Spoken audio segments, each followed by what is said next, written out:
Bienvenue dans ce nouvel épisode.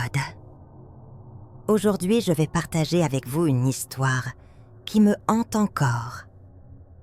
Une histoire de foi, de peur et de l'inconnu. Cette histoire, je l'ai vécue dans un lieu que l'on pourrait croire sanctifié.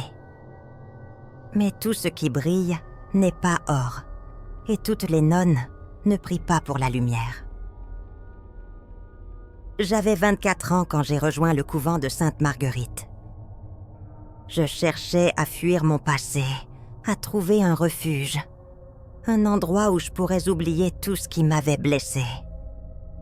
Sainte-Marguerite se dressait fièrement au sommet d'une colline, entourée de forêts sombres et épaisses, loin de la civilisation. Il y avait quelque chose de réconfortant dans son isolement.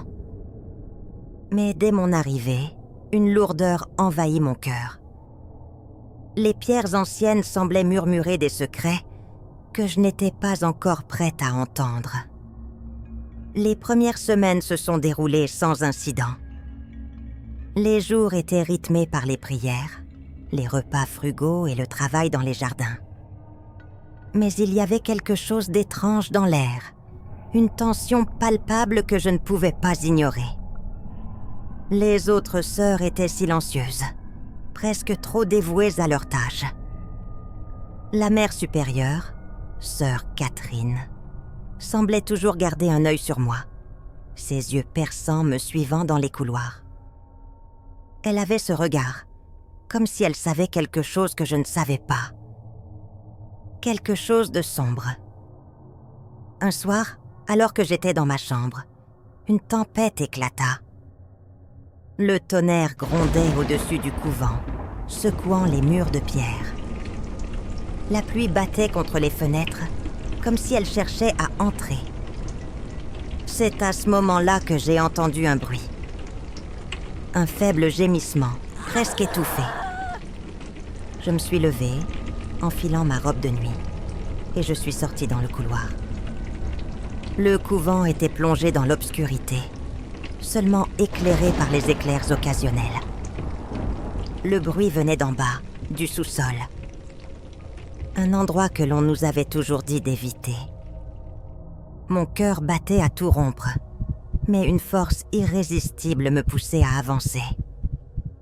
J'ai descendu les escaliers, le bois grinçant sous mes pieds. Chaque pas semblait me rapprocher d'un danger inconnu. Arrivé en bas, je me suis retrouvée devant une porte que je n'avais jamais remarquée auparavant. Une porte en bois massif, ancienne, avec des ferrures rouillées. Derrière elle, j'entendais des murmures, des prières murmurées, dans une langue que je ne comprenais pas. J'ai ouvert la porte avec précaution. L'odeur de l'encens et de la cire fondue emplit mes narines. La pièce était sombre, éclairée uniquement par des bougies vacillantes disposées en cercle autour d'une figure agenouillée. C'était sœur Catherine. Elle récitait des prières, ses mains posées sur un livre ancien, relié de cuir et de chêne. Devant elle, une ombre semblait se former, quelque chose de noir et de mouvant, une forme indistincte qui pulsait avec une vie propre. J'ai reculé d'un pas, mais le plancher a craqué sous mon pied.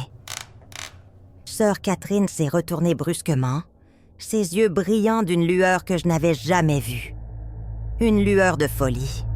« Tu ne devrais pas être ici, » dit-elle d'une voix froide, presque méconnaissable. « Ceci n'est pas pour les yeux innocents. » Je voulais crier, courir, mais mes pieds restaient figés. « Qu'est-ce que c'est ?» demandai-je, ma voix tremblante. « Qu'est-ce que tu fais ici ?» Sœur Catherine se leva, fermant le livre d'un coup sec.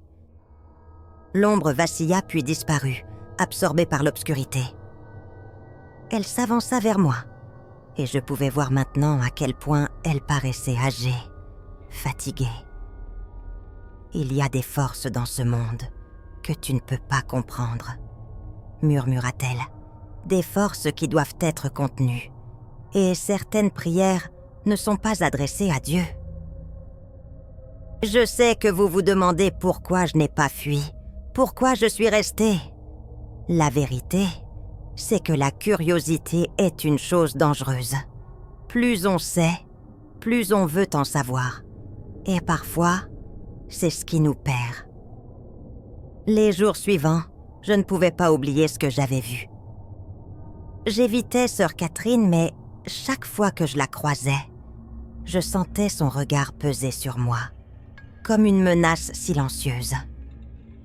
Les autres sœurs semblaient ignorer ce qui se passait, ou peut-être faisaient-elles semblant.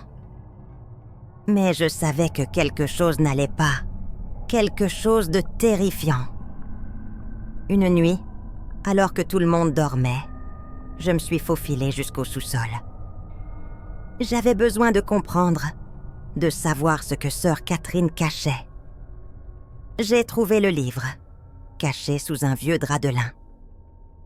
En l'ouvrant, j'ai découvert des pages écrites dans une langue que je ne reconnaissais pas, avec des illustrations de créatures hideuses et des rituels sanglants.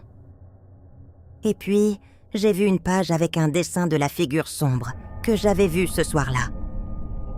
Une entité ancienne, appelée l'ombre, qui se nourrissait de la peur et de la souffrance. Je refermais le livre en frissonnant. C'est alors que j'ai entendu le cri. Un hurlement déchirant qui résonnait dans tout le couvent. Je suis sortie précipitamment de la pièce, courant vers l'origine du bruit. Dans le dortoir des sœurs, je les ai trouvées rassemblées autour de l'un des lits. Sœur Claire, une jeune femme à peine sortie du noviciat, était étendue là, les yeux grands ouverts, fixant le plafond. Mais il n'y avait plus de vie dans ses yeux, juste du vide. Sœur Catherine se tenait à l'écart, ses mains cachées sous les manches de sa robe. Elle croisa mon regard, et j'ai su que c'était elle, que c'était l'ombre qu'elle avait invoquée. Sœur Claire était morte de peur, littéralement.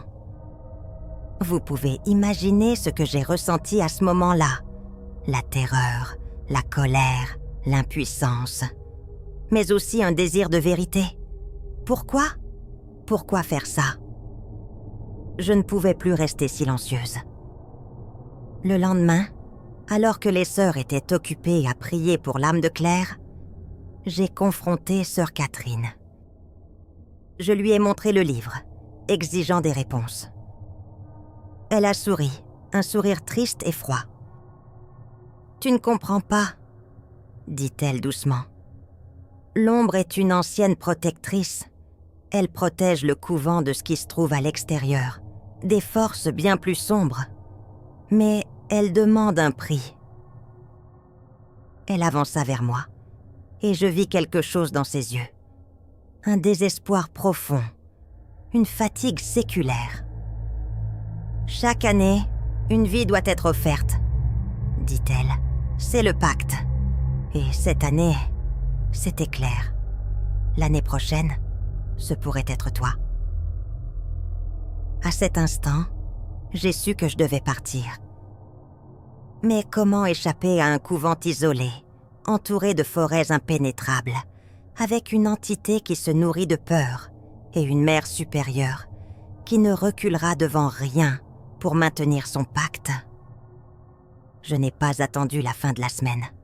Une nuit, j'ai rassemblé mes affaires et je me suis enfuie, fuyant à travers les bois, mon cœur battant à tout rompre. J'entendais des murmures dans l'obscurité, des ombres se mouvant entre les arbres. Mais je n'ai pas regardé en arrière. Je courais pour ma vie, pour mon âme. Aujourd'hui encore, je me demande si l'ombre me cherche, si elle attend dans les coins sombres, prête à me réclamer. Chaque fois que je ferme les yeux, je vois sœur Claire, ses yeux vides, fixant le plafond. Et chaque fois, je me réveille en sursaut, avec une seule pensée en tête. L'ombre est-elle toujours là, attendant son prochain sacrifice? Voilà, chers auditeurs, c'est l'histoire que j'ai vécue dans le couvent de Sainte-Marguerite. Je peux vous dire une chose. La peur est une arme puissante. Et les ombres, même dans les lieux les plus sacrés, peuvent cacher des secrets. Alors, la prochaine fois que vous vous sentez observé, que vous voyez quelque chose bouger dans le coin de votre œil, rappelez-vous de l'ombre de la nonne et priez pour qu'elle ne vous trouve pas.